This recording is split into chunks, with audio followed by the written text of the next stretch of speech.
Going live? Are we going live? We're going Are we live? live. Are we live? Matt, behave Settle yourself. down. Settle down, children. Settle down. Hey, Matt, we're that live. means you. That means you. Mind my own business.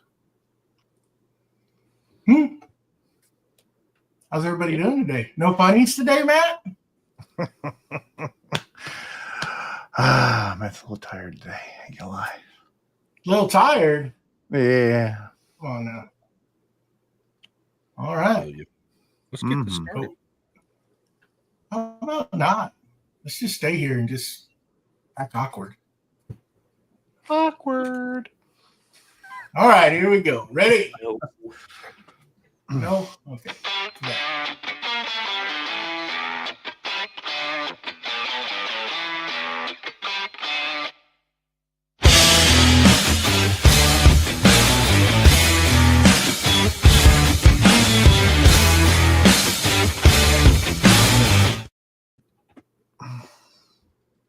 Welcome to Creative Makers Podcast, episode 113. I'm Joey with Skillblade Woodworks, joined by my host, Matt with Wacky Works, Mr. BJ with Byram's Custom Woodworks, and the most famous mustachio of all, the wooden mustache. And today we're getting joined by Mr. Tyler from Forge 3D. How's everybody doing? Hello. We're doing it. Doing a little sideways on that intro there. Just a little bit. Okay. It's okay. You recovered. I recovered. Went a little sideways there. How's everybody doing? Making it happen. Man, y'all seem like y'all are all worn out. Something. I mean, come on. Sleep is overrated. Yeah. So you don't get any. Isn't there a Bare Naked Ladies song about that? Who needs sleep? I'm Sure. not sure. I'm not sure. So. Have to go look. Yeah. Sleep. What's sleep? You don't get none of that once you get to our age. Just go. Go back to taking those midday naps like you did when you were in Oh, they're kindergarten. great. I tell you what, those are awesome. I look forward to them every day during lunchtime. I took one today. Oh, yeah. I called him the other day. What are you doing? I'm trying to take a nap. Leave me alone. After one, you can call me after one. Don't bother me before then. Trying to take a nap. That's pretty bad. Get to that. Gotta look forward to that. I got my blinky. Oh, God. That's gonna be one of those. BJ, get ready. Yep. Gonna be one of those. I'm all jacked up We're on Mountain Dew. We're just over here just looking at Matt like, Stop it. Get some help. My mother had me tested. I'm not crazy. I was tested. The colorblind test is not the correct test. Oh. Oh, so how did everybody go this week? They're saying my wife. Oh, you know what? No. Keep on going. Go. Oh. How did everybody do this week? Everybody get anything done, or Well, No. do we want to get into that? that's what I would like Into to get into? Yeah. Let's get into that Okay. that beautiful segment that we like to call What's Glue with You, brought to you by the greatest glue company out there, old Boss Dog Wood Glue. And before we get started, let's hit on a few things with old Boss Dog Wood Glue. They have an awesome subscription package. You know how like some of those other, big name brands to do subscriptions where they ship you stuff on the regular so you never run out? Well, if you're anything like us and you use a lot of wood glue and you forget to order wood glue and then you're out of it, I think one of our patrons ran into that issue the other day. If you set up the subscription service with Boss Dog, you don't have to worry about it. They will send it out on the regular. You can do a monthly subscription, so you can just pick out which one you need, and you're good to go. And you get some discounts on a few of them. So if you do like the Pro Packs or anything like that, you get a discount. not a bad deal. And I mean, heck, you don't have to worry about going in there and ordering it once a month because, you know, we already got enough stuff that we have to worry about on the monthly, right? That's right. There you go. I do the same thing with my filters, so it works out great. Oh, heck By yeah. the way, how does this mic sound now? Because I was Like you're a lot eating of it. reports. Yep. Okay. But I wasn't talking to Night. us, and I was actually talking through the camera Ah. one. Yeah, It that one switched. felt. Yeah, you sound good right now. Okay, good. Go ahead, BJ. Sorry about that. I just wanted to make sure before we get too far carried into this. And No, you're good. And while we're on the subject, talking about savings and everything, so Boss Dog is still doing their 25% off on the big Boss box, where you're going to get a 16-ounce bottle of all 4 glues and a bottle of all of the CA glues, plus a little spray bottle of the activator. My personal recommendation, get you a bottle of the spray activator too. Or the aerosol activator. I do tend to like it a little more. I think it applies easier than the squirt bottle. But Yep. that's just my opinion. I do like that. But definitely check out some Boss Dog. Mm-hmm. Get you some discounts. there you go. And there's always something going on, and usually the best deals are their bundle packs, because you're going to get a lot more bang for the buck if you do a bundle pack versus just buying a single glue. You know, Yeah. and it helps out. Yeah. All right. Well, let's get into that. And you know, per tradition, which apparently I completely spaced on last week with our guest, and I apologize about that.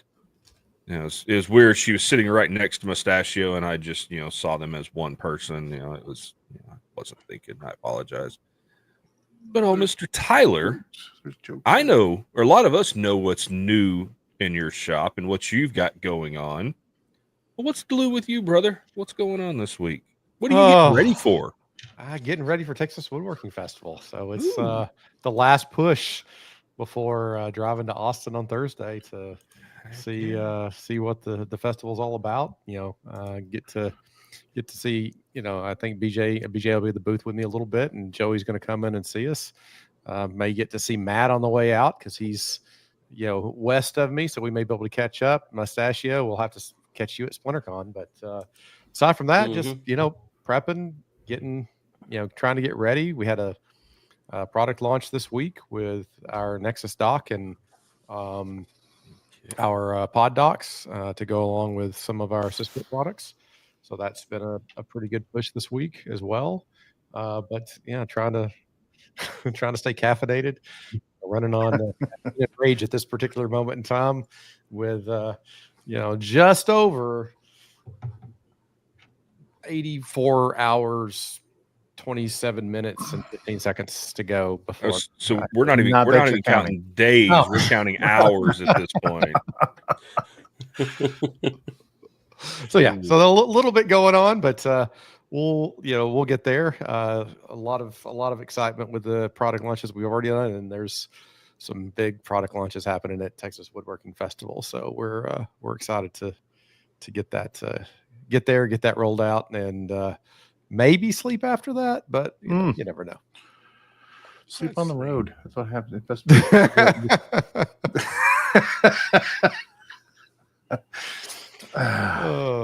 So who's up next? What does everybody else have going on? Let's move over. We all want to know. It's that question, that burning question every single week that we want to ask the man, the myth, the face of the podcast. And I don't know how long I've been making that joke, but I'm never going to let it die because he made the comment and I'm never going to let him outlive it. But Joey, the world wants to know, What's in the box? what you got? The What did you order this week? Felder 16-inch joiner is still in the box. I didn't get it unboxed this weekend.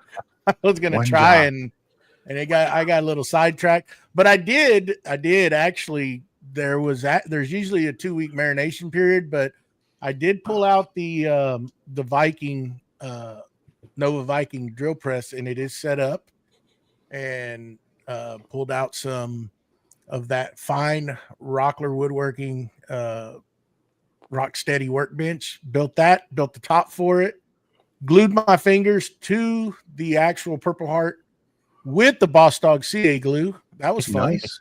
Good job. Yeah, it kind of like what I get for giving Mustache so much about him epoxying stuff to his table. I Yeah. actually had my fingers glued to it. I left some DNA on it, so there's a little bit of skin attached to it. Had to sand it off. Blood, sweat, It works and tears. good. I tell you what, that Boss Dog CA glue works pretty good. It does. But I broke into my gallon Boss Dog clear glue and used some of it. Have y'all noticed? I don't know. I was asking Scott or JR too. It kind of has like a sweet smell to it. It's pretty. I like it. Mhm. It's kind of like, since I've used so much of it, I was just pouring it straight out of the gallon, and man, it was like I was like, Joey yeah, really gets into it. He I gets stopped- into it to yeah. get the fumes coming up. Yeah. He's getting there. Pours it into a wine glass, kind of swirls it around. Well, gets a deep. That's some kind of good water legs. in it, you know. I stopped sniffing glue in first or second grade. I like just doing it all over my hands and then just peeling. Like, I still do it. Thank God there's no cameras in that shop. I've got a story about that. I got in trouble. Steve wants to know how long he should decant it. About a week, Steve. About a week. Gotta let it breathe. Yep. There you go. Yeah. There you go. Let it open up. Anyhow, got the drill press ready and going. I added the Rockler drill press top to it. Really, really satisfied. That's a well-made drill press top. With the it brings along the fence and the dust collection on it. Really, really nice. Really, really heavy duty. I like it. Try to get a video put out on that. Not a whole lot to putting that together. It's pretty quick and easy. Try to throw up, somewhat of the process that I went through to get that whole workstation ready. So pretty neat. Still got to do the bottom end of it. Make some drawers to put all my drill bits and organize. I don't know if y'all saw that Beaver drill bin drill storage I put on my stories. Kind of started gathering all my drill bits and organizing them in the different sizes, and it's pretty, man, doing a lot of that stuff makes it so simple, because I've been looking for stuff this weekend that I needed and I couldn't find it. So I'm going to make a hard push to try to get a bunch of that stuff organized and labeled, so I know exactly where that stuff is, because you're getting old, you start forgetting. But yeah, hopefully I can get that joiner unboxed and get it going and move on to some other projects. But that's about it. So what's glue with you, Mr. Matt Wackerly? For me, not much. Last weekend I spread a bunch of grass seed. We all heard about the grass seed scenario here, fiasco. Started growing yet? No, because I put it down. It said it was going to rain all week. Did not get a drop. And I didn't want to where everything was just going down to the bottom of the hill. So I'm like, well, it's supposed to rain tomorrow. So I didn't water. Didn't rain the next day. Didn't rain the next day. Literally, I was watching bands separate at my house where there was no rain coming to my house. You had a all dome week. over your house. So I went out and I got my sprinkler. It's one of those high top sprinklers, and I set it all up, and I put it that it rained the day I put out the sprinkler. Of course. So, Of course it does. but then it didn't rain any. So that was on Saturday. It didn't rain after that. So I've been running the sprinklers all weekend, trying to get some water on that, get it to grow. And then I decided to stay working out on the fence. I bought all the materials to hook up to put another spigot on the other side of the house. I have it. Everything's ready. I just got to put it together. But that fence kind of whooped me. I ain't gonna lie. I'm trying to put a fence up by myself. The existing fence was already there. So all the posts are in place. Everything's there. It's about 250 feet of front of the house fence, but it was goat fence, and it wasn't very around the posts. It Doesn't bend well. No, it doesn't.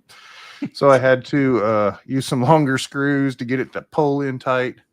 I got all that done. Get all the uprights done. It's four horizontal at 49 and a half inches. So I got all that taken care of, and we're gonna wait for it to season a little bit. When it starts accepting water, then I'm gonna throw some paint on that thing, bad boy. We'll paint it all black. So I talking about the grass. So I went down a rabbit hole a year or so back when I was planting grass in my front yard. Have you ever seen? I found a couple videos on it where you take the grass seed and you put it in. I used what are called filter socks, which you put in like a pool filter, or you can use like burlap sacks and stuff like that, where you put the seed in the bags, you put them in a 5-gallon bucket, fill the 5-gallon bucket up with water, and you kind of rotate the water out to where the seed starts to pre-germinate. So just as the seed sprouts, then you spread it on the yard. How do you spread it? And you can use a spreader. You do have to open it up a little bit more. I ended up spreading it by hand, and because I didn't have near the space to cover like you did. Yeah. I think I ended up using one 50-pound bag of grass seed for the area that I had to cover.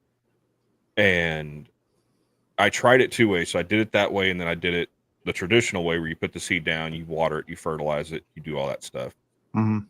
The seed that I pre-germinated, and like I said, it is like you have to get it on the ground, like when the second a little sprout kicks out of the seeds. Right. Within a week of doing that, I had grass sprouting. So it's almost like a hydro seed. You're mixing in water, you're putting in your mixture into it, and then you're spreading it. Yeah. Which I can see that working. Now, and one of the benefits I saw about it, because every time I put down grass seed, birds come in and they usually end up eating half of it. With this, because it's already germinating, they don't want to eat that because it's it doesn't taste good to them or whatever. So the area that I got the other side to grow, but it was nowhere near as good, and it was funny because you could see, like, you go out there and half the yard would be covered in birds, and the other half there was nothing there. Like, they just did not want to go anywhere near that side of the yard. Now, for your size yard, probably be a lot more work, but for smaller yards, it's not a bad deal. A little more work at the end of the day, though, because you are, I think every 10 hours you're having to change out the water, or constantly wet the seed. So I just don't know if you'd ever seen anything like that, but yeah, it is. Now that you mentioned it that way, it is kind of like a hydro seed. Yeah. Type and thing. then if you throw in a mulch with it, then you got bonding agent and maybe a little bit of polymer into it, and then you got where it's not being eroded anywhere, especially with the slopes that we got. And that was Georgia. My issue. That side of the yard that I did it on is the side where the water off of my house and my neighbor's house flows through. So if you put anything down and it rains the next day, it's in the road. Yeah. I was trying to get it down, get it growing before and I know I could have bought that straw mesh stuff or mat to put down over it, but then you got to deal with pulling the plastic out and all that stuff. And I didn't want to mess with it. But Yep. That's about what I got done. Didn't get anything really done in the shop. I organized a little bit of stuff, but nothing really to make mention of. But I was planning stuff out. Got some extra holes I want to drill into my tabletop for my CNC to accept some other items. So I'm not naming any names, but Tyler down there's got them. But I'm gonna try to do some extra things. I'm really excited about that. I think that's going to be the ticket So There you go. be playing with that and do some videos on that while I'm experimenting. I just don't see buying a big old huge thing when I can buy something smaller and it works. So, but that's about it. That's all I got going on. What do you got over there, Mustachio? What is glue with you? Well, to second Joey, I bought one of the Rocksteady tables for the CNC. I'm gonna cheat a little bit, and What I It's do? not cheating. It's not cheating. It's not cheating if you're winning. True, very true. Michigan So- man would know that. Oh, Not cheating, baby. but that I think I saw some of the parts are delayed on that, which is fine. I did also list the lathe on Facebook Marketplace.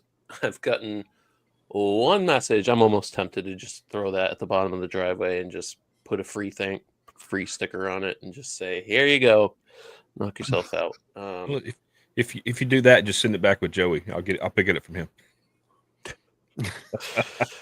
Well, I had some random person message me and they were like, "Oh, hey, if I have some 40-inch blocks that I want round, like would this fit those?" And I was like, "All right, you've never turned anything in your life." And I just kind of said, "Unfortunately, it only goes up to 37 and I wouldn't recommend you doing this yourself."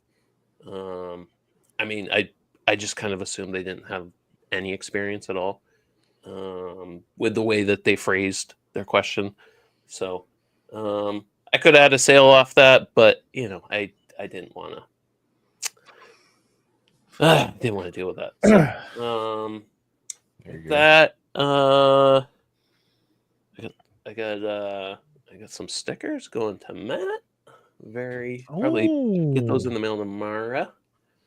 And They're yeah, marinating in the envelope. it's about it. For a week now. 2 weeks. This will be 2 Oh weeks. yeah, Yeah. way over 2 weeks, Joey. Way over 2 weeks. It's been like 2 months. Oh, Attaboy, I'm What? proud of you. what is glue with you, BJ? Well, not a whole lot. I did. Speaking of the Rocksteady workbenches, the CNC or the 3D print station is complete. Aside from the hinges have still not come in that I ordered for the doors. But it's functional. The printers have been running. I got some prints done this week. Got it all cleaned up. Got the video out for it. Did not perform as well as I wanted it to. Got some critiques on it. When the doors are installed, we're going to do a short little update video and just kind of highlighting some of the benefits of it and do that. I started designing something for the house, and it is going to be a combination coffee bar and what are they called? Hall trees or whatever, where you put them by your back door, where you hang your jackets and backpacks and Oh, yeah. put your shoes and everything tree. in.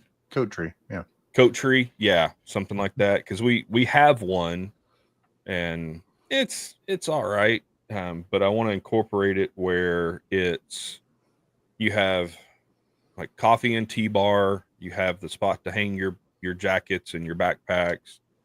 Storage for shoes. All that stuff, and then have integrated trash cans. Because right now we just have the flip up lid trash can, and it's just there, and it's all right. Keeps the dogs out of it. Yeah. But I figured if it's going in that area where all that's at, I'm going to have it where you have the drawers that you pull out that will have your trash and recycling or whatever in there. And just kind of have it all in one, mainly due to the size of our kitchen.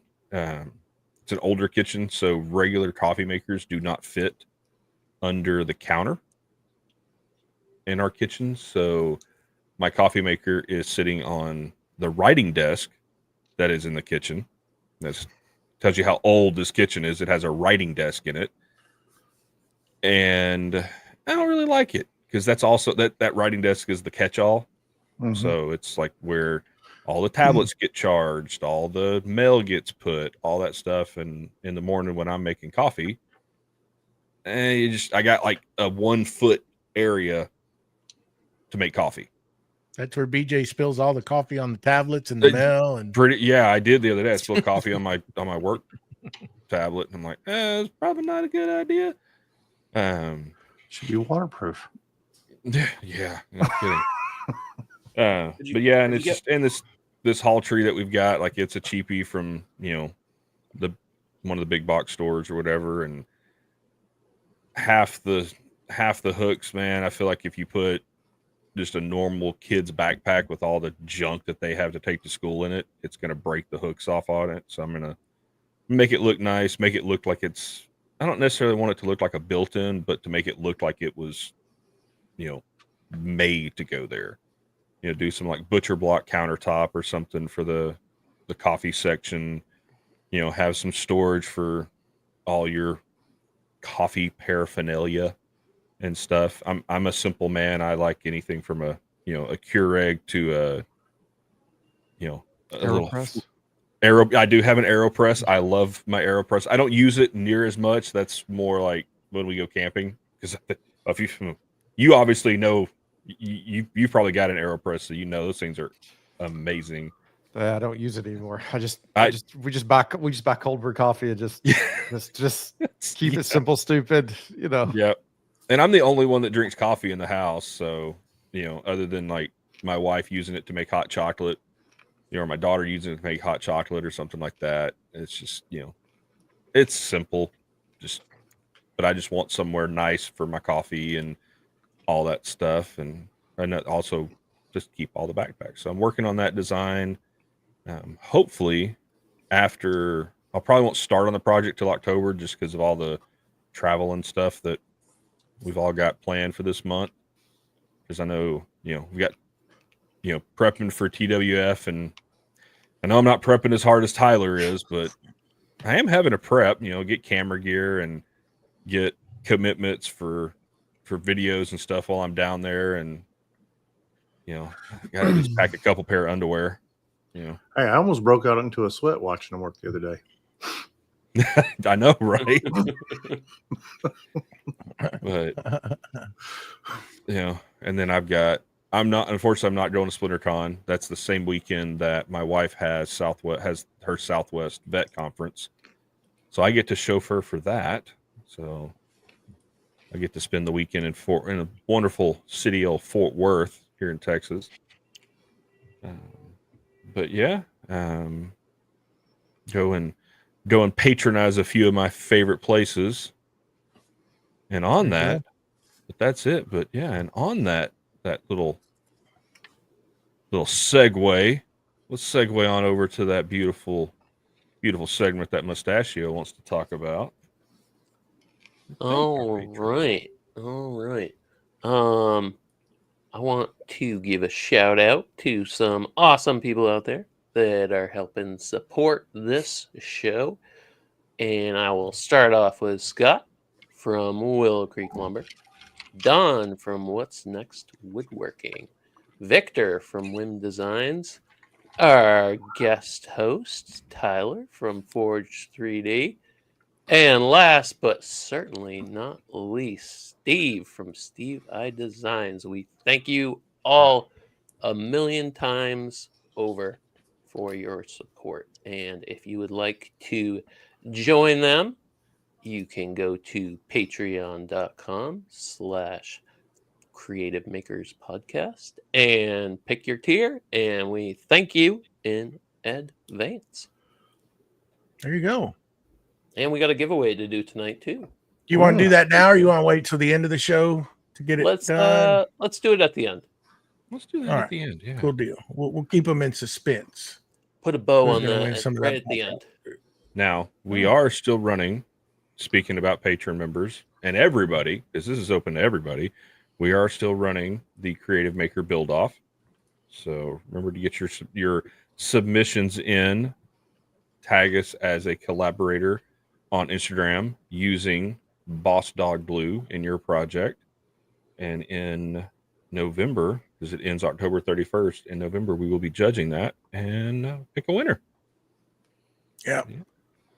So it'd be good if y'all get involved. We'd like to get as many people involved as possible, and hopefully that'll open up to bigger and better things the next time we do it. So we got some good stuff going. Oh, anyhow, let's get into this lovely topic here that we got, marketing, branding, and all that good stuff. Making use some of those greenbacks. And Tyler's been real busy doing that. That's why we had him join us today, because he's had a real big go at it recently with all the lovely products he's bringing to market. And why don't you talk about it a little bit, Tyler? Let us know what you look at when doing this kind of stuff. So branding and marketing is interesting because branding is building a brand is always important because you try to figure out themes and what you're doing and trying to do things consistently. Marketing is an extension of that after you have a brand, but the one thing that's important to me and Forge 3D is that everything that we do tries to stay on brand. Be it the products that we create or the content we put out into the space. Somebody the other day said something about you're on Instagram and you're an influencer. I'm like, no, I'm just a small business owner that has to do social media to here and there to try to get the name out into the community. And I think that there's a lot of different types of marketing depending on what kind of business you're running. If in the woodworking sphere, it could be me as a product guy or us as a product company marketing to woodworkers or people in the or to other makers. But it could be that you're actually a woodworker, and so your marketing is going to look materially different because you're going to be much more local, probably with your marketing efforts. And I think which lane you go down is really important to understand the perils and the pitfalls of both, but the opportunities in all of them as well. Social media is probably the easiest way to get it out there as far as getting the word out, but it's hard to target the right people. And that's one thing that we're trying to work on a lot recently.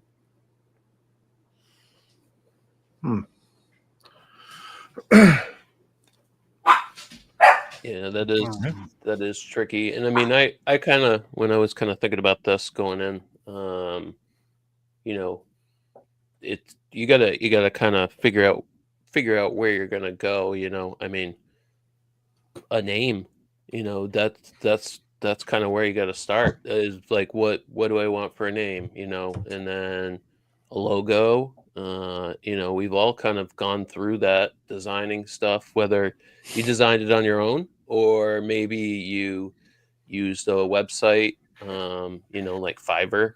Fiverr's a decent site that just kind of pools a bunch of creative people out there that can do a few different designs. Upwork's another good resource for that. I find there's tiers. I think there's different stratas when Fiverr's kind of, I think the lower end tier. There's some you can get good stuff, but it takes a little bit of extra work to find the people in Fiverr. When we originally started our the logo we first started with was from a guy on Fiverr, and I was never exceedingly happy with it. But when you're getting started, you're like, do I really want to spend the time, the effort, the money on that thing versus the product thing?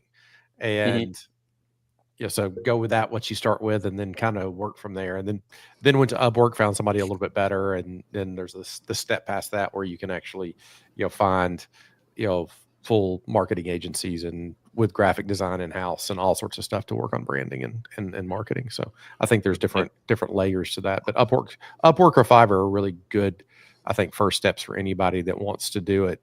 And it's worth the investment. If you're serious about it, it's worth the investment to do it. So going into those, is it that you need, based off the tier that you go into, say Upwork's, Fiverr, and whatever, do you need to be able to provide more information to them to be able to get the product that you're trying to get out? Yeah, you just can't hand. So when we first started, you have an idea. You have an idea of how you want it to look and what you want it, but being able to communicate that, be it to any of the different people, is always critical. If you have an idea of what you want something to look like, if you have no idea, it can be, I guess, a little bit liberating and freeing, because you can just say, here, I want something. This is what I do. Come up with something for me. And then, and then they maybe give you iterations.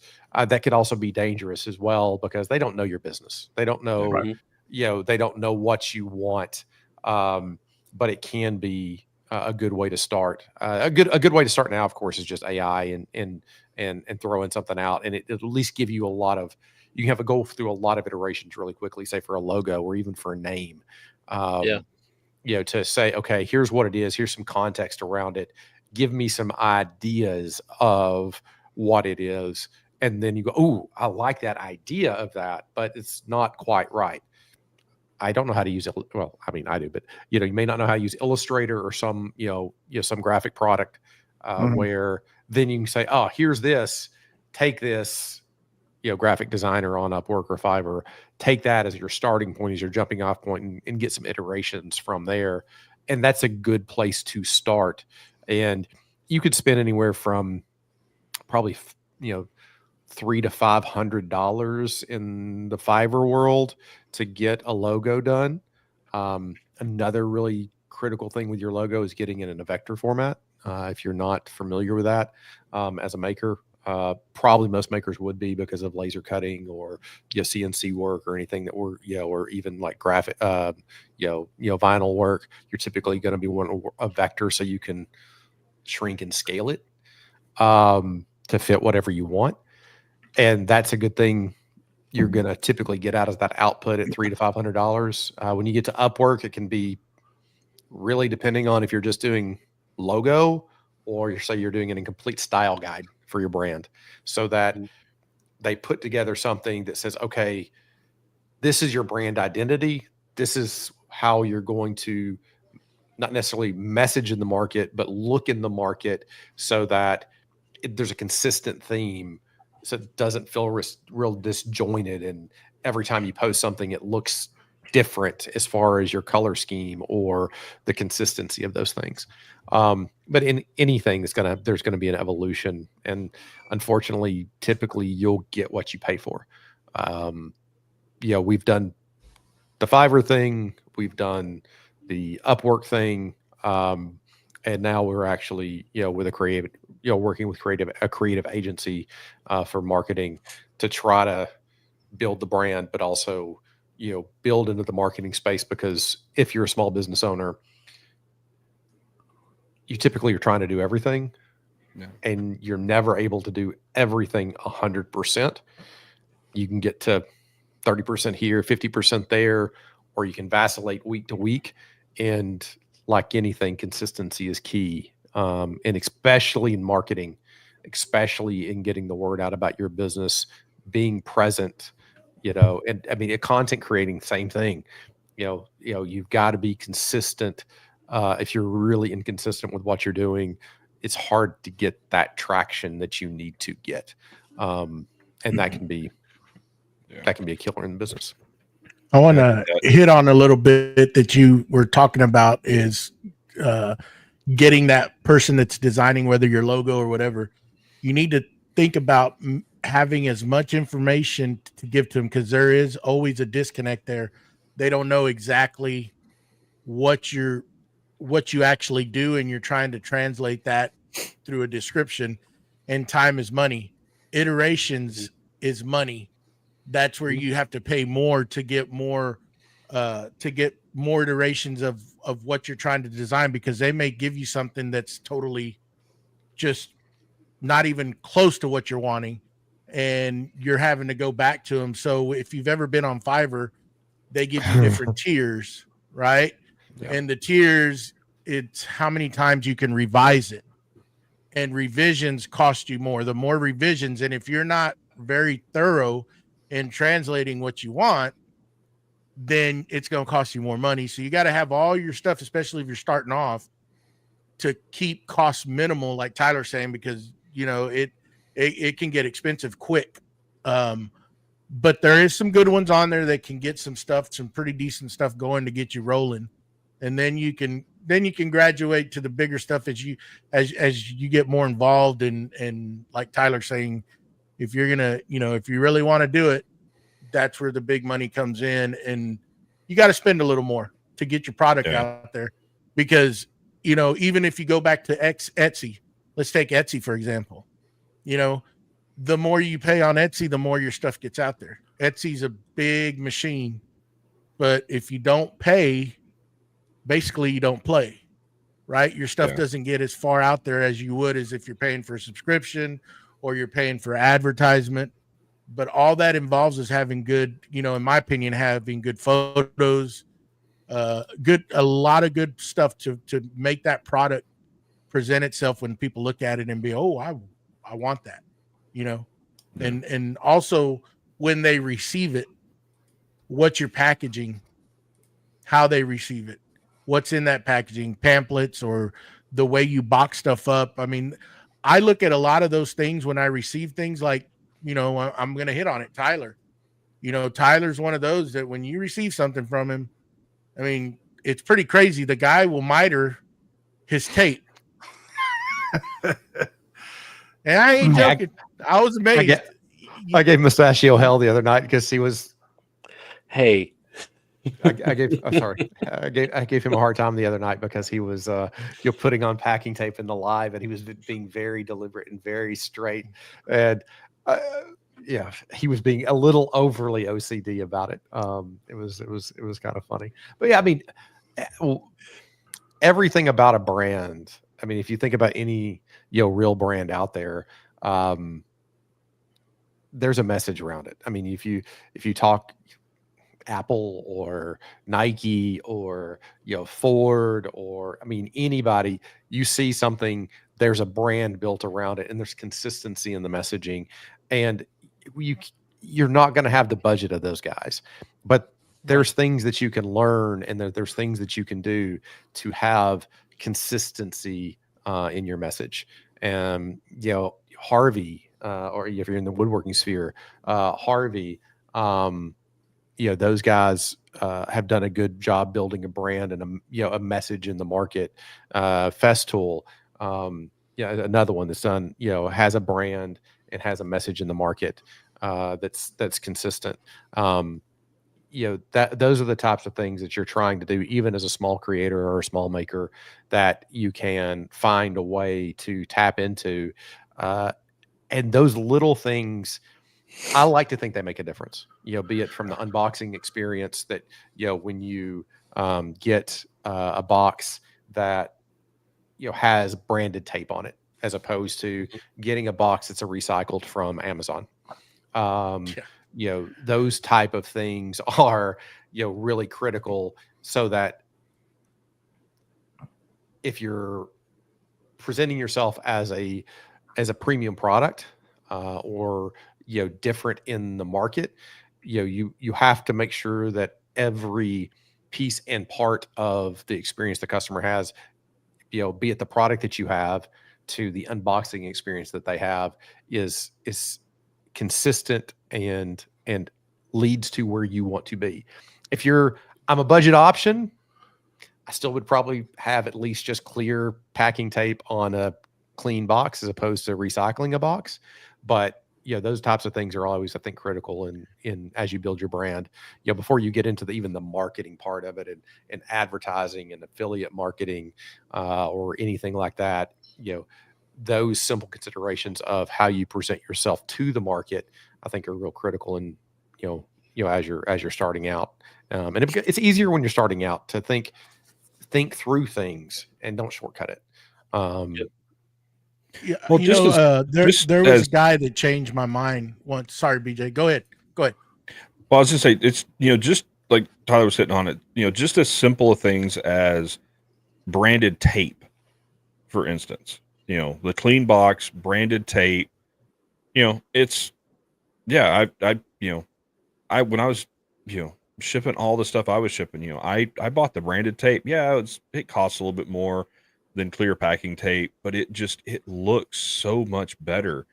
And then, having boxes that are custom made for the product, or not custom made, but they fit the product you're shipping, so you're not sending, something the size of a baseball in a box built for, a toaster. Yeah. Tyler, you're muted You're muted. or something. Lost audio. Yeah. And it's, How and about now? one, having those boxes that fit the product, that could also save you in shipping. Cost. Yeah, that's what I was saying is Yeah. the volumetric cost now with like UPS and FedEx and even USPS, having something that's the appropriate size will end up saving you. Will end up saving you money over time when you talk about shipping. So that's another thing from just making it look nice. But I've gone down a rabbit hole of branding for fulfillment as well, not just the tape, but starting to looking at poly mailers, padded poly mailers with with logos on them, because from a fulfillment perspective, that makes it easier if you get everything prepackaged and together, that goes everything together, so that you can just grab one thing and put it in a box and then ship it out. So those are all things that you can, anything new you're doing to try to improve either fulfillment or anything can be part of marketing, or can be part of branding you as the customer opens it and they see something. We use, some people do stickers. We do sustainer cards, because it's very on brand for us to have sustainer cards that you put into the front of your sustainer. Those are the types of things that it's really easy to think about, those details of what means to be on brand. If you just sit down and make a list of how I want to present myself to the market. Yeah. I had a gentleman out there, fellow maker in the community, that really opened my eyes, because I'll admit I used to repurpose boxes and I didn't like it, but at that time I was just starting off, right? And I was like, You're looking at the cost. I didn't really like it, but I was trying to save money, trying to keep costs down so that I can make a little profit. And I ordered something from a buddy of ours. It's High Caliber Craftsman, and I bought a pen, and he's a machinist and absolutely amazing, does amazing work. And I received his package, and I was so taken back at what was in it for a simple machine pen that was absolutely beautiful, but it was all the branding he put on it for himself, even to the wax closed envelope that had a signed letter from him, and the pamphlets and discount card that came with it for the next order. I was just like, wow, this is where I need to be. This is the kind of stuff that I need to do if I'm serious about doing this, right? So, of course, I didn't go out as much as he did. I was still trying to save money. One thing that I did utilize was like Canva. I went into Canva. I found a template and did a brochure of Steel Blade Woodworks, and put, the podcast, did all sorts of stuff with that. Did the packaging tape and throw in some stickers, so I've got my sequence of stuff that I do. Even on the outside of the box, when I send the box, there's branding. There's a saying that I like. I put on there. My logo is on there. So like you're saying, Tyler, that opening experience that they get all these different things in there. And also, if it's somebody that I haven't gotten an order from and I see that they're involved in it, I may throw an extra item in there. May not be something that I was going to sell, but it gives them the idea, oh, you have this stuff too, and get them to come back, just, things like that. I have done it with people in the past where, and they come back and they buy. I don't do it to everybody, but there's, sometimes you have some stuff that you probably not good enough to sell. And I explained to them, I said, this is something that I wouldn't sell, but the blemishes that I don't like, they probably didn't notice it, but I noticed it. And it's not going to go on. It's not going to go on the website to get sold. So I just send it. I keep those and I send them. You know, that was me with the skulls. Like I would, anytime somebody ordered a regular skull, I would include a couple, one or two of those mini skulls. And the way I looked at it is the mini skulls were made from the excess epoxy when I was already making the full size skulls. So it was trash epoxy anyways. Throw in something extra. And talk about boxes. If you're just starting out, you're not too sure about it, you're shipping stuff, check with USPS, because you can order boxes from them for free. Yes. You can order their priority boxes. The nice part is you get a discount on shipping as long as you do priority. And it saves you the cost on the box. Now, in the grand scheme of things, boxes are probably one of the lower cost parts of your whole product. It's amazing, but it adds up. It adds up. I mean, if I look at, you can get pretty good deals of boxes, off of Amazon. What kills you, like with Uline or somebody else, is the shipping the boxes to you to ship the boxes to someone else. That adds up quick. I'm relatively lucky because Uline distribution center is like 8 minutes away, and it saves me a ton of money to go there and pick up boxes. But I mean, a box can be anywhere from say 93 cents to $1.73, something like that. I think one of the higher end boxes is we have is a cut down box that goes 16 by 12 by 12, 16 by 12 by 9. So you can cut it down to get different things, but I didn't want to stock a bunch of different boxes for that. But it costs like almost $3 for a box. And, depending on what your margins are or what your margins you're shooting for, those things can add up. But simple things with boxes, like Joey was saying, putting a stamp, getting a stamp. If you can't afford to do custom tape, you can, it's a little bit more to put it on, but you can get the spongy strips. You can go crazy and get the electronic one that I have that spits out a particular distance. But I wouldn't do fulfillment without it, because fulfillment is the bane of anybody's existence. It's the way you get your money, but it's the worst part of the whole process. But get a stamp. You can order them online. Get you a stamp and stamp the box. If you can't get custom branded tape, get a stamp and stamp the box. Especially if you can't afford a custom box that has your logo on it. So that we still do that. Like I have every box that goes out, there's a stamp right next to it. I go stamp, and I stamp the box, and it looks rustic, and it looks rugged, it looks industrial. It doesn't ever come out perfect, but that actually is the aesthetic that I want for that particular thing.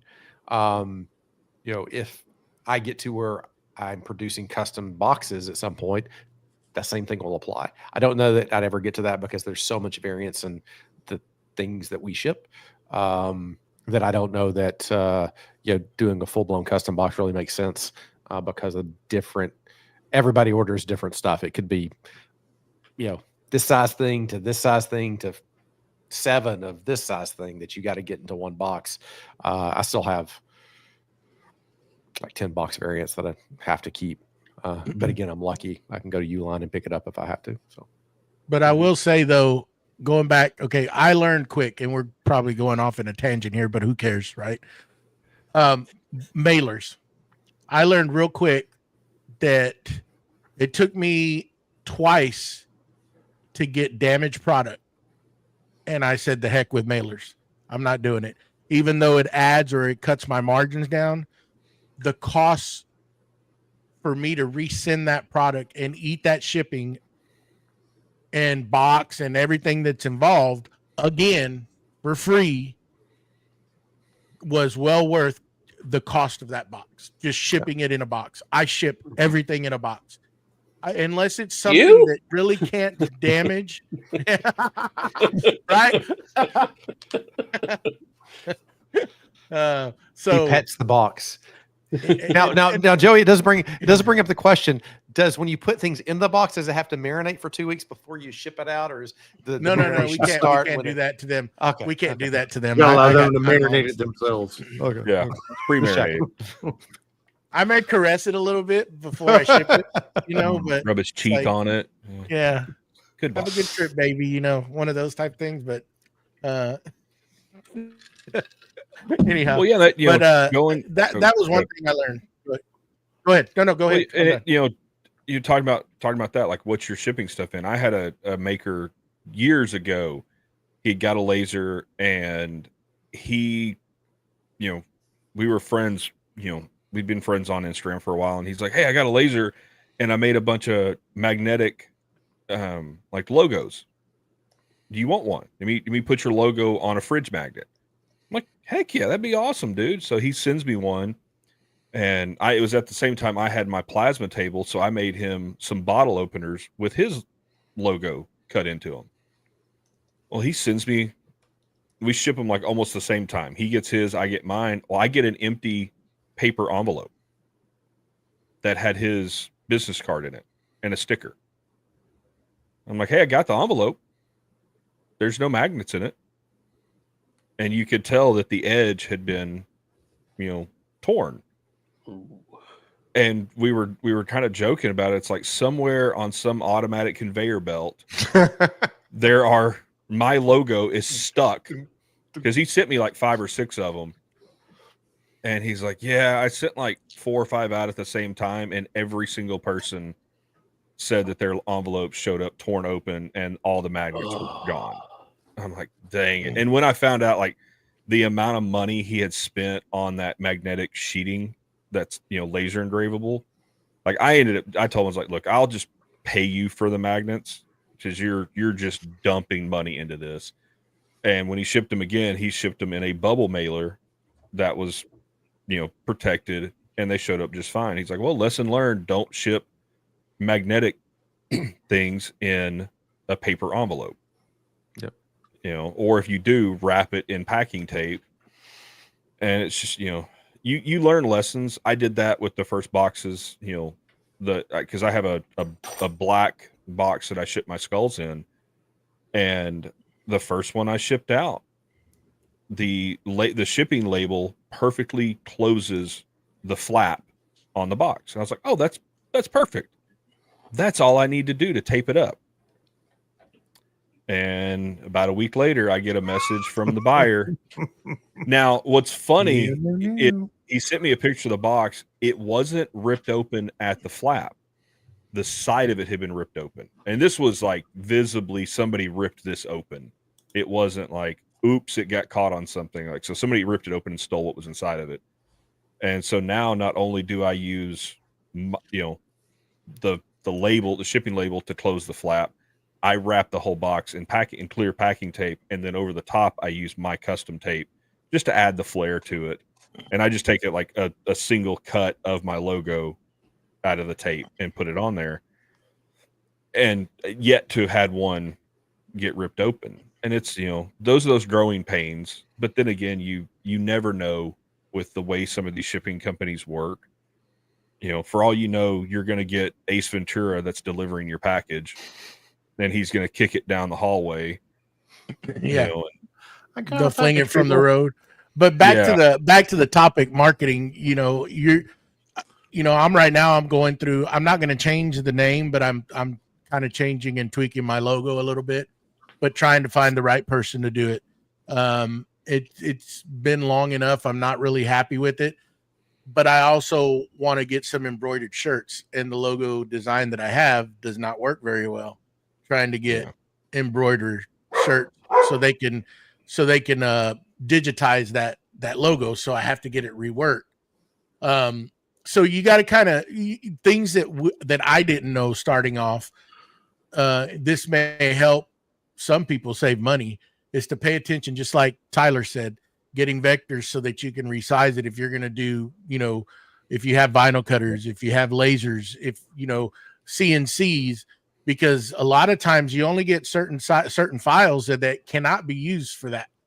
And now you're having to pay again to get somebody to redo it so that you can have that, to be able to do that, to be able to branding. And it's just not on branding, like outing your shop, right? I don't know, putting your logo out there, putting your logo on a workbench. If you're out there making content and that gets out and it's seen, I think that's a good opportunity as well. I don't know what y'all think about that. It needs to be everywhere. If you're trying to market yourself, it needs to be just vomit everywhere. Oh, yeah. I've even put it on my CNC dust collection pipe or my CNC spindle, some of my tools. So when you're filming, it's right there. It's right in their face. Wear it on my arm every day. That's commitment. Yeah, it is. There you go. You can't change your logo now. You can't change your logo. Never change it. You might want to pay somebody not on Fiverr to get your logo done before you go get it tatted. I'm just well, and that's but finish. You go. Are you done? I didn't want to interrupt you. Okay. No, go ahead. I've gone through 2 logo changes, and I was very fortunate. My first logo, an individual that I worked with, she was going to school to be a graphic designer. And we were talking at work one day, oh yeah, I started doing this. And, and at the time my social media branding was, I didn't use my personal name on my Instagram. It was like the Bearded Woodsmith 85 or something. Yeah. And, she's like, oh, well, you need a logo. And that was, I was like, well, I need to come up with a company name. And that's, I've worked, kind of workshop the company name. And she's like, well, hey, if you want a logo, I'm going to school to do this. I need the practice. Let me design you a logo. I won't charge you anything. I'll just design you a logo. It's like, cool, whatever. And it worked out for both of us because I got a free logo out of it. And she needed, that for her portfolio for class. So I was like, awesome. And she did the logo. I used it for a couple of years. And then I took a class on, it was an old graphic, not Illustrator. It was some open source graphic design software. New No, Inkscape. That's going back there. Yeah. And so I'd taken, I say I took a class on it. I watched a bunch of YouTube videos on how to use it. Well, one of the videos was like how to design a logo. And so I watched a couple of those and I redesigned, and that's where I came up with the logo I have now. And, and I tried doing the rebrand again because, I was like, I had a guy reach out and was like, oh, let me redesign your logo. Let me make it pop. We'll add some color or whatever. And he sent me some samples and I put it out there in the world. I was like, okay, what does everybody think? Should I go with the new logo? Should I stay with what I've got? And it was like 100% stay with what you have. That's where your brand's at. Everybody knows you by this logo. Stay there. And I've tweaked it a little bit. I've changed the beard because the original beard that I had was, back when I first got my logo, I was a little more clean shaven, so I've adjusted it. And I think little adjustments, and you look at, like Tyler, like you said, like the big name brands. I was at, what restaurant? McDonald's the other day. And they had a thing flashing on one of their screens, and it was going through the decades of their logos and where they're not massive changes, but it's little tweaks. And it was kind of cool because it was like, what era of McDonald's are you? Where did you come into this world with McDonald's? And yes, some of them, like if you look at it across 50, 60 years, there is a drastic change in their logo. But it's incremental. It was incremental, little bitty changes. And and people gripe sometimes about companies changing their logo and changing their brand. Every company does that. But when you look at it, it's kind of they're changing with the times. What is the now? What works now? And I don't think it hurts to make those little tweaks and changes. Now, when you're a smaller company, a rebrand, it's not cheap. I know some of these big companies spend millions and millions of dollars on rebrands. When you're a small one-man shop and you're trying to do a rebrand, that could be a lot of money if you're not careful. Yeah, so Well, and I mean, you got to weigh it out, weigh the options with that. Pros and cons, yeah. Yeah, the pros and cons, and if done correctly, I think it's okay. But when you're real far into the game, and this is what you've had for umpteen years, it's got to be done properly. You got to have the right people to help you do it, because it could sink you if you're not careful. If some people are already used to, your logo the way it is, and then going through it and changing it, I don't know. Me, I just want to tweak the image a little bit. I'm not gonna come out with something totally different because I like it. The image just needs to be tweaked. It needs to be refined and made better. I like it. I have two different versions of my logo. One is on my TikTok. That's the one that I did kind of like. It just doesn't really. The colors were used were black and grays, and when you start putting it against other backdrops, it doesn't work very well. So I kind of shy away with it, but I like it. Shy away from it. I like it, but it's just not right. And it was kind of one of those afterthoughts that I got, and I did like it. But at the beginning, I was already at that point where I got to pay more, and I wasn't willing to pay more at the time. So I went with the current logo that I have because I liked it. I mean, I like it. Yeah. There's nothing wrong with it. It just needs to be tweaked a little bit, Yeah. I had someone come to me, and it was funny, because I have my logo tattooed on my arm. It wasn't like a month or two after that, I had someone come to me and go, you're really not just a woodworker. That's misspelled. Yeah. No regrets, right? No regrets. No regrets. Yeah. Yeah. Hey, it is what it is, right? But no, they were like, you should really rename your company. And I was like, well, what do you mean? He's like, well, you're more of a, you do custom designs and custom stuff. So why don't you, what if you rebranded your company Byram's Custom Designs? I was like, well, there's one little hitch in that. And he's like, what's that? And I pulled up my sleeve, and he goes, oh, well, why not have two separate sides of the company?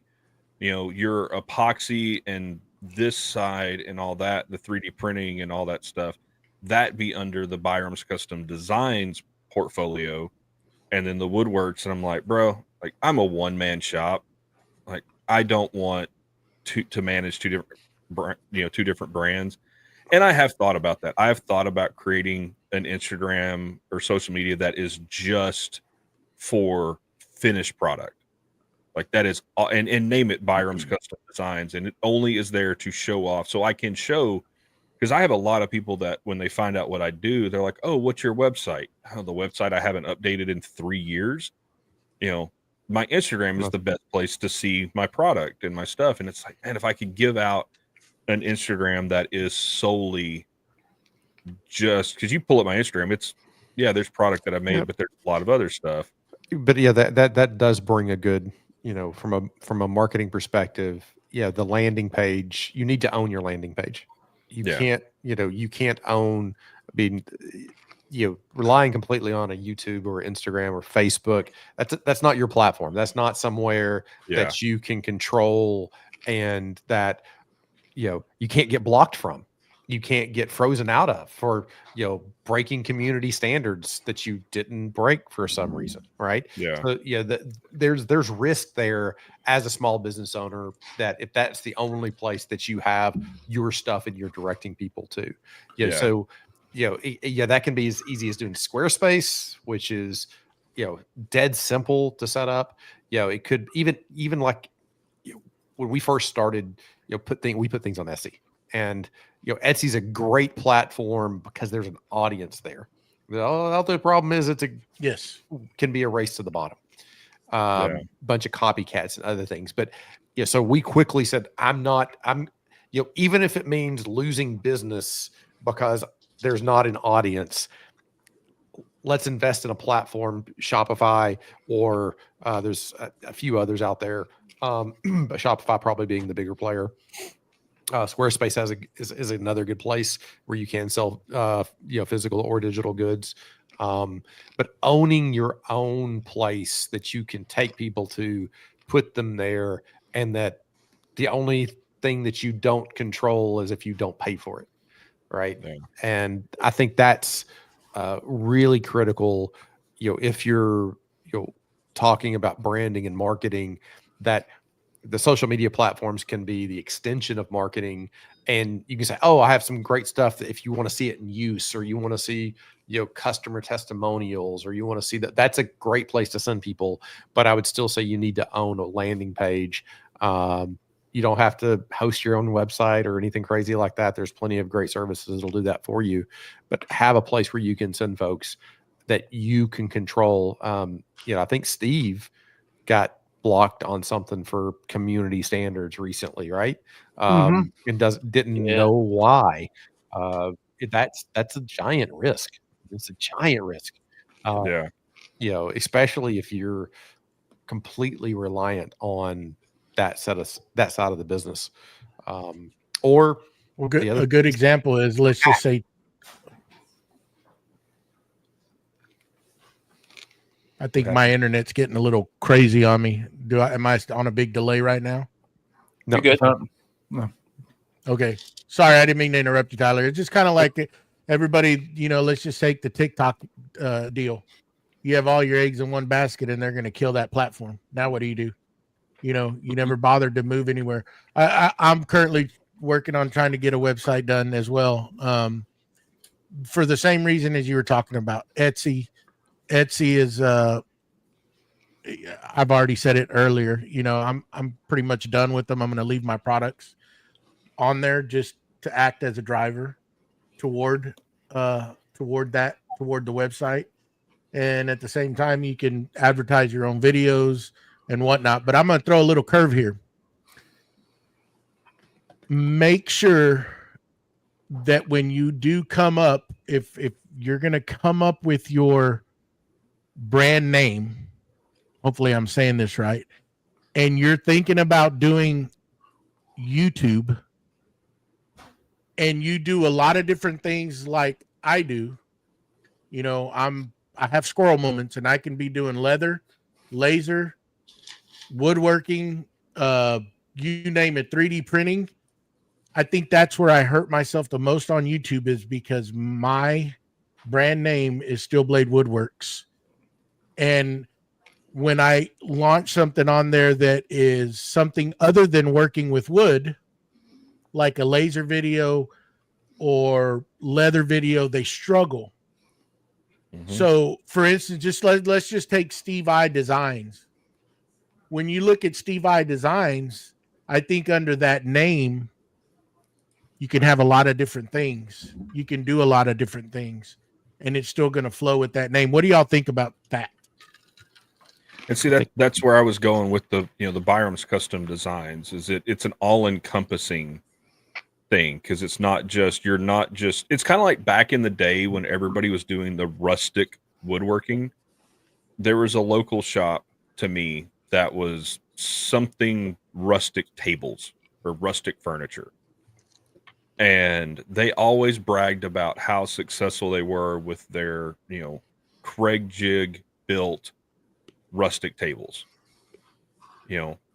and they were. I mean, they went from selling out of their garage to a 10,000 square foot, warehouse that they were building product out of, and they were selling. It wasn't heirloom quality furniture. It wasn't this phenomenal stuff, but they sold a ton of these tables and stuff. They're gone now. That building's a print shop now.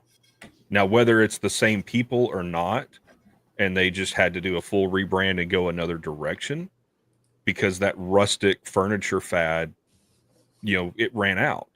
And I always kind of made that comment anytime I saw somebody that was like, rustic this or rustic that, I was like, that name is not going to stand the test of time. But having something where it is, like Tyler's, Forged 3D, it is what it is. You produce. It is, So- but it's also a challenge because because Forge 3D, 3D printing, great, but 3D printing also can carry a negative connotation to some It people. can, yeah. Toys And and not trinkets. as Not as bad much as it used. Yeah, Right. used to it was like, oh, you do 3D printing, cool. So you make dragons and sell them Yeah. at craft So- fairs, like cool. Yeah, so the question in my head sometimes is, am I Forged 3D or am I forged? Just with the 3 being the E flips, right? Yeah, What's the brand message there? And so that's something even right now that I'm actively going through as we release products that aren't just 3D printed. Right. With the things that we have already launched with the anchor dogs and the rail inserts and the sys mounts and other things that use anything. Do we really move towards being just talking about ourselves as forged? It just happens that the 3 and the 3 in there's flipped, or the E in there's flipped to make it look like a 3. So that's something that even I'm going through literally right now. If you look at the marketing message, even in the past few weeks, as we lead into Texas Woodworking Festival, trying to capital F, capital O, capital R, capital G, capital number 3, capital D, being more in the captions and those types of things, because it's something that thinking about as opposed to spelling out Forge 3D every single time.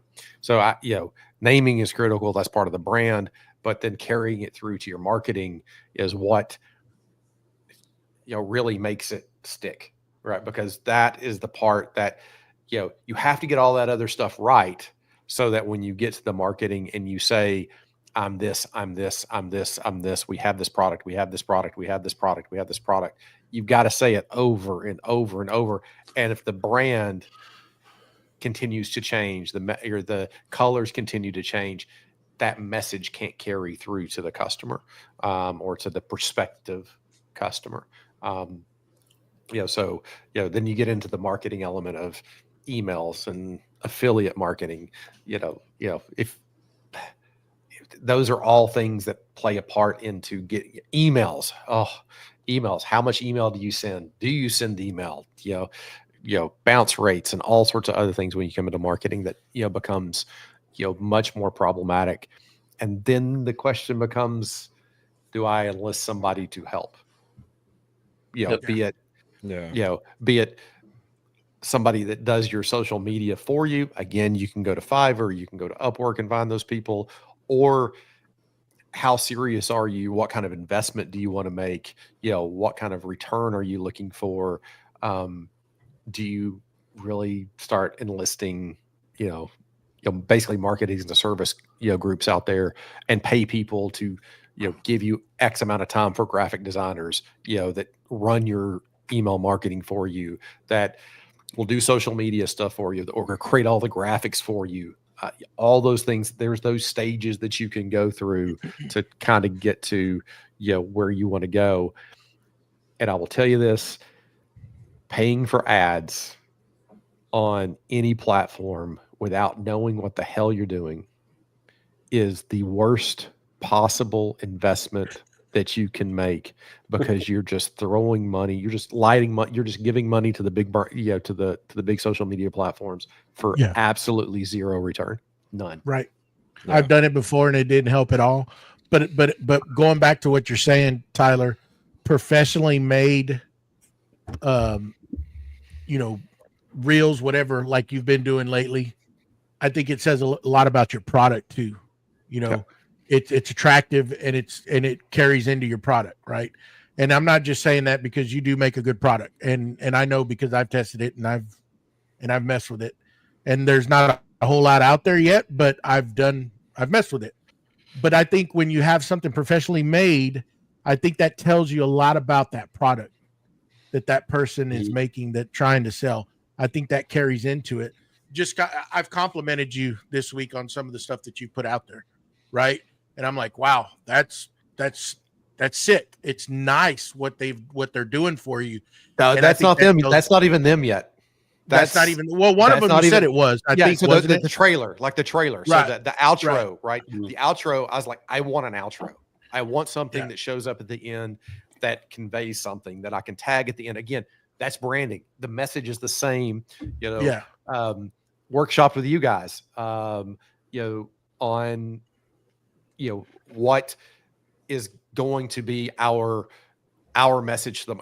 I know what our message is. I know what I want to convey to the market, but getting it from Tyler's big, long-winded, 17-minute exercise of explaining what we do to, your workflow without limits, getting it down, distilling it down to something as simple as a tagline, is really critical to say, we build stuff that enables you and your workflow to do what you want to do, not do it how we want you to do it. Distilling it down to your workflow without limits. That wasn't an easy exercise. Joey had his own idea of what he thought it should be. And Joey, I regret to tell you, they screwed up the flag and they didn't send the flag that had Joey's tagline on it that I was going to send to you. So I'm going to do that. The flags, the banners came in, and I opened every single one of them, opened them all up, and it was your workflow without limits. I was like, oh man, Joey's going to be disappointed. But I mean, and it also goes in just like the sponsor, right? Boss Dog. Right. If you go over there and you look at his stuff, just the way it's presented, the way he puts his stuff out, I don't know if he's doing it, but it's nice. Just like the stuff you've been. And that all means a lot to me. I mean, it attracts me, and then I'll go do my research, right? But all that stuff, when it's professionally made, I think it signifies the person behind that brand is somebody that is serious and they're producing a great product. Now, do your research, people. I mean, don't just take my word. I'm nobody, but I'm just telling you that all those things make things attractive. I mean, Yeah, and I want to jump back to what Tyler was talking about with the domain, and like your own custom website and stuff. Like, think about your email. If you get a custom domain, you can put your email attached to that domain name, and it won't come from Gmail or Yahoo or any of those other domains. Like, that looks way more professional if you want to do a newsletter in the future or something along those lines. Like, you can utilize that email address and make that look a little bit more polished compared to just an Etsy store with a Gmail address, like just that little extra.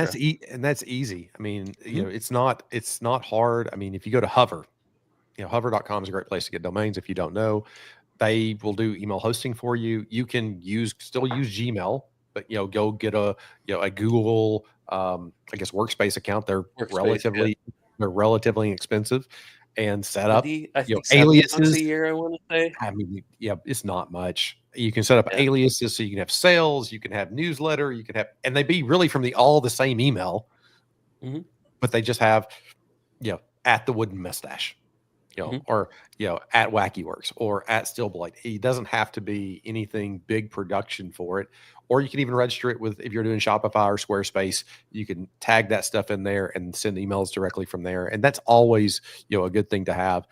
And the thing that led us from trying to do it ourselves to trying to enlist help was just what Joey says. You notice when people do things.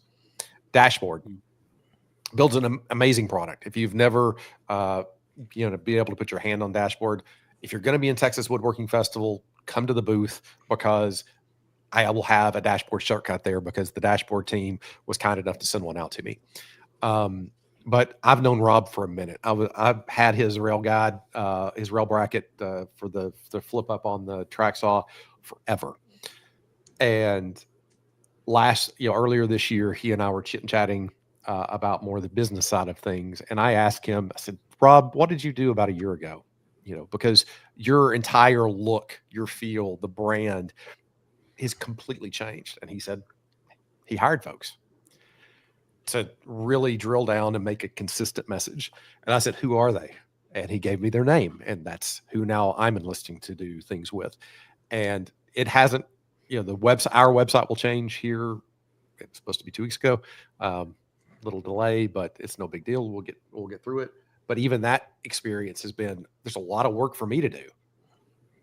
They came out and did a photo shoot, which hasn't started, making its way to the website, but it means that I have to be more consistent with my photos that I take, that I put up on the website, to where it will match what they are doing, because I can't just ship them all the kit and then show it in use. Mm-hmm. And all those things tell a message. And I am the most guilty person about last minute product shots to get on the website for a product launch.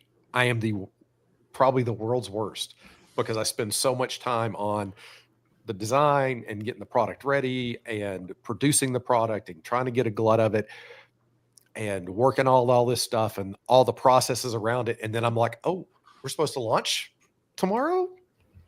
I got to take product shots. Right. And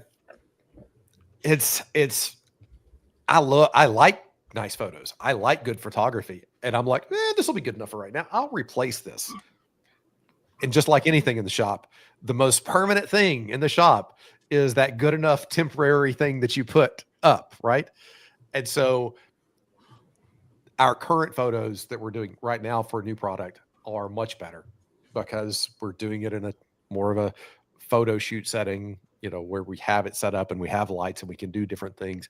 And all the other photos will get updated as the new website launches and as new products launch, and some of the changes that we're making. Branding, again, our brand color is the sapphire blue. Why is it sapphire blue? Because Tyler doesn't want to spend a fortune on sustainers, custom color made. So I like blue. Sapphire blue sustainers are available. So that is one of the key colors for me. Now, He's none of lying. our other products. He's lying. It's None for of that. our- I can see it. That's what he did it for. So it is for wacky. That's what it's for. But none of our other products are branded that color, but they will soon be.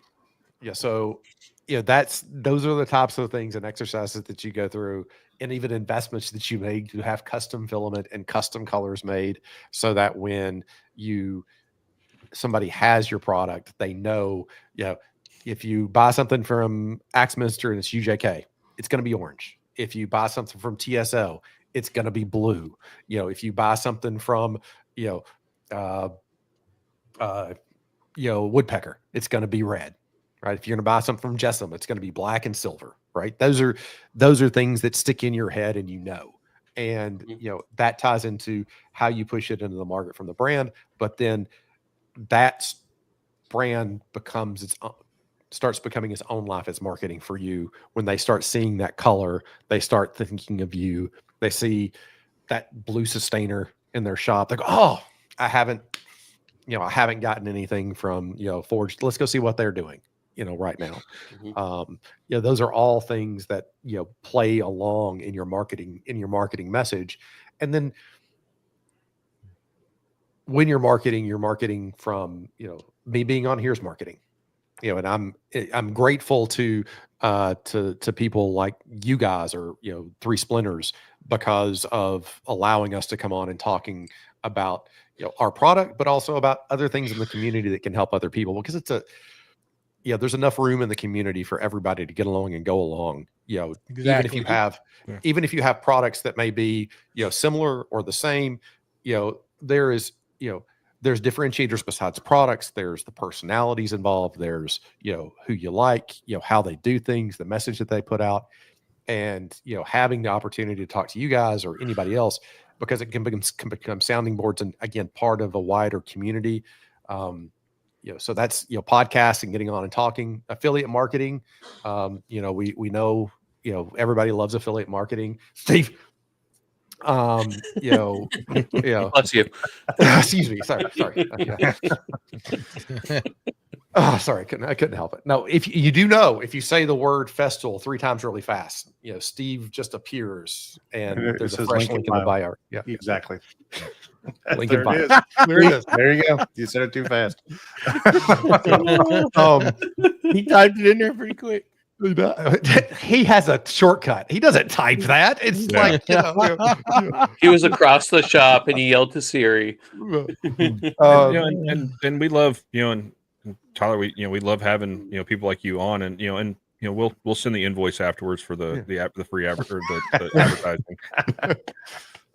So, I mean, But, anything you can do, anything can become marketing for your company or for your product or for your brand.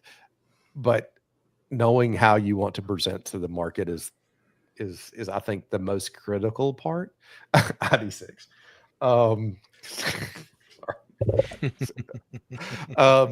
That is always, I think, the most critical part in anything. But you can take it too far. I typically take it too far. The links that I'm going to right now with some of the things that I'm doing, I don't necessarily think that I'm a role model that should be followed sometimes. But the marketing angle is hard.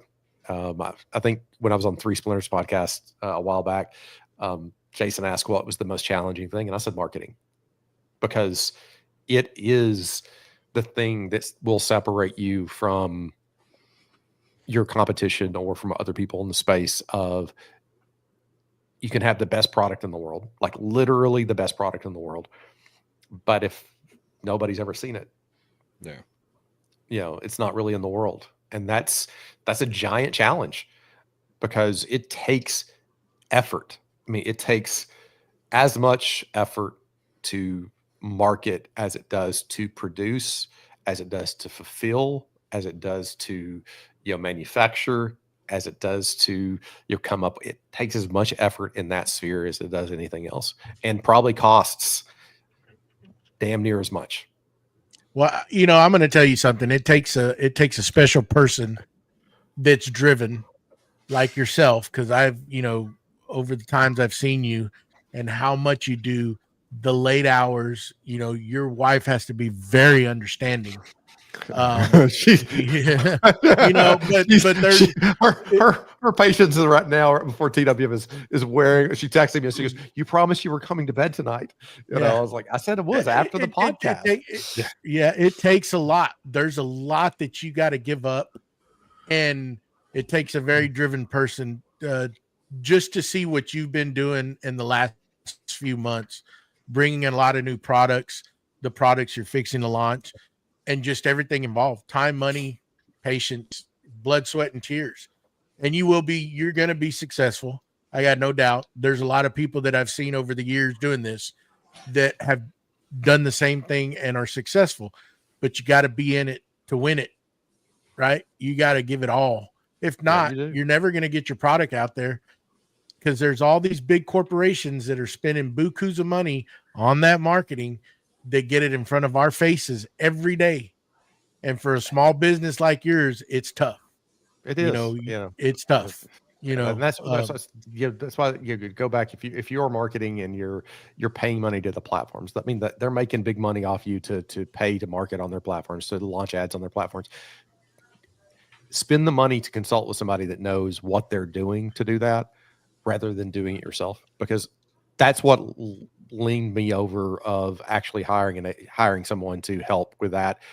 And I've paid a lot of money the last 3 months, 4 months, 3 months, and to not yet have everything in place to do it. But that was the investment. I knew that it was going to be a 3 or 4 month, just seemed like just throwing money in a pit to get to where I want to be by, the end of, the end of September, so that going into Black Friday, going into the critical buying season for gifts and things, and then starting into 2026 and having a plan to push through that. And then, having to back all that up with all the other changes from a process perspective or a material perspective, and having all those things come together at one time probably was not the right choices. But I know it'll pay off at some point, or I hope it will pay off at some point. And when you said in it to win it, did make me think of one thing. We have two, and this is a segue to marketing, and I'm going to take an opportunity. We have two giveaways going on right now. Or excuse me, we have one giveaway going on right now. So if you're listening to the podcast live, you can enter. And And if you're going to be at Texas Woodworking Festival, I know this will probably come out after Texas Woodworking Festival, but if you're going to be at Texas Woodworking Festival, we have a giveaway there as well for the products we are launching at Texas Woodworking Festival. So, go to our social media links, link in bio there, and you'll find the entries. So get on there. There's some great entries with some great partners. Collaboration. We talked about collaboration for Boss Dog Wood Glue earlier. Find people to collaborate with that have a similar ethos as you. Find partners in the space that are complements to you, and leverage if they have a bigger following. Sustainer Store is a great example. We have a lot of ties to sustainers. So we are trying to collab with Sustainer Store, or some of our products use Grabos, so we're trying to collaborate with Grabo where we can. We're trying to collaborate with Dashboard because we have a lot of similar things, and our products need benches and their benches need our product. So find people in the space that you can complement what you do and use that as a marketing resource, especially if you have a smaller following. We don't have a big following on Instagram or Facebook or other platforms because we did not spend enough effort and time to do that, because we think that marketing, the product is going to speak for itself, and that's a hard knock life there. That's something that you learn real quick and go, okay, now we've got to completely change our perspective on how we do things and make those investments now.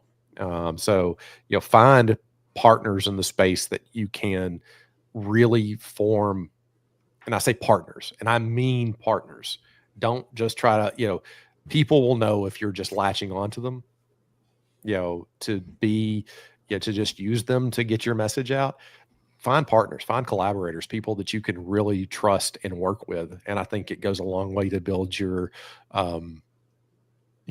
brand in a way that speaks to the wider community. The maker community, I think we talk about, can be is relatively small.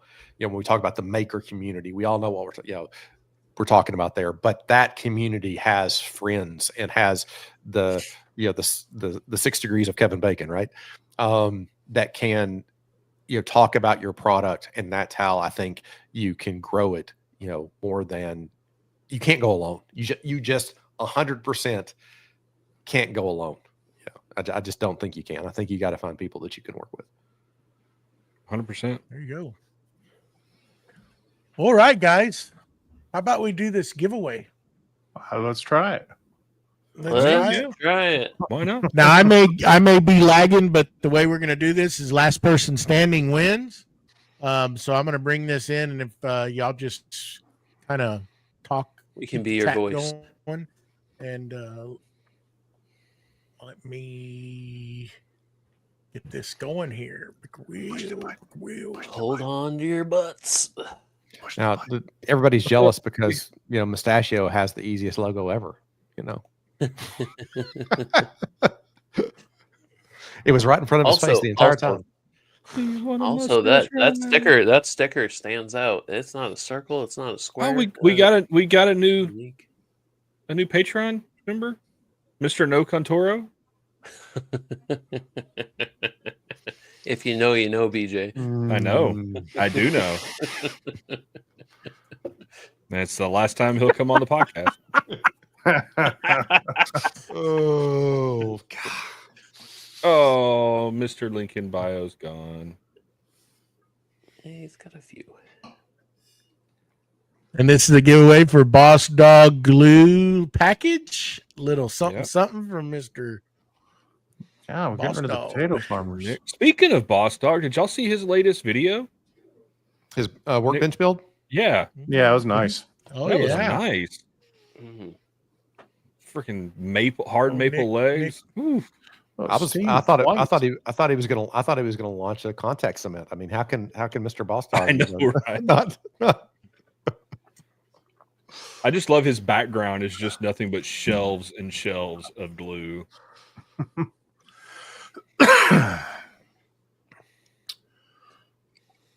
Dropping like flies. Let's talk for a minute. I mean, come on, this is kind of boring for our Oh, audio listeners. Mr. No Conturo. He's got two more. He's got two more. I still got two more in there.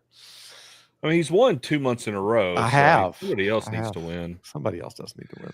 I mean, he was kind enough to give his win away last month to somebody.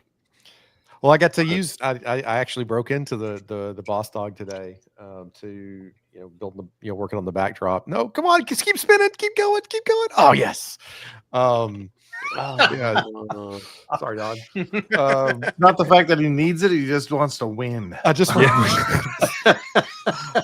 I'll still give it away. I just want to win. Yeah, so I got y'all talking about the top on the Boss Dog wood glue. I agree, man. That nozzle is something just simple, but it is so nice. God, this wheel does not like Don. He does not like him at all. Does not. So we got the clear out today to edge band since we don't have a Conturo. The side of the backdrop, and it was came out real nice, popped it down.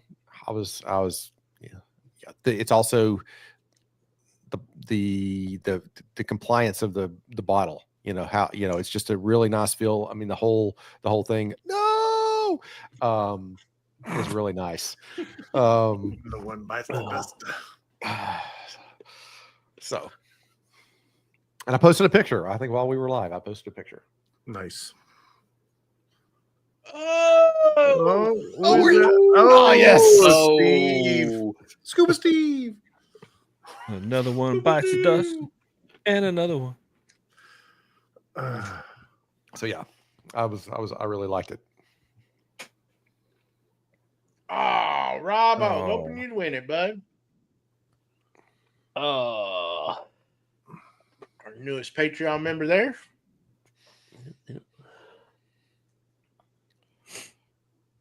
Oh, Scotty, see ya. Gotta start getting stuff with potatoes now.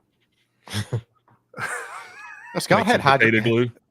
Scott showed some hydro seed. No,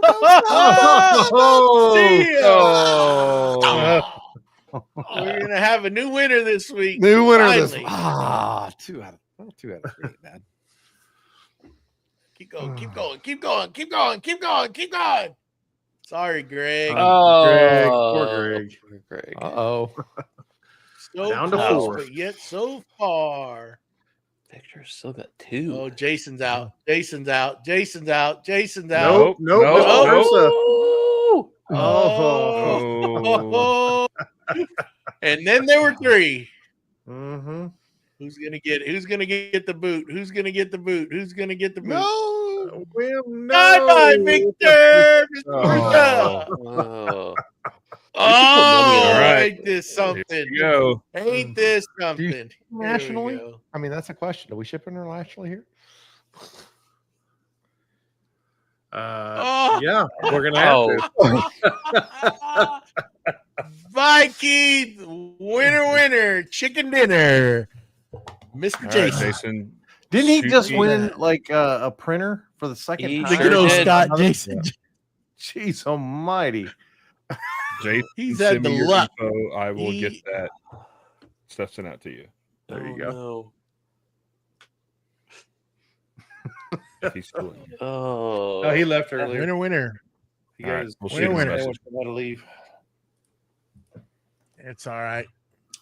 Yeah. But Well, congratulations. And hopefully we can get some more of these folks involved in the Patreon. We're going to have some good things coming up. Yep. Please remember, we will be there. Go up to Tyler's booth at Texas Woodworking Festival if you're going to be there. Maybe we could sweet talk Mac to maybe flip-flopping and getting this one out early. I don't know. We'll see what we can do. I can do all sorts Anyhow. Yeah.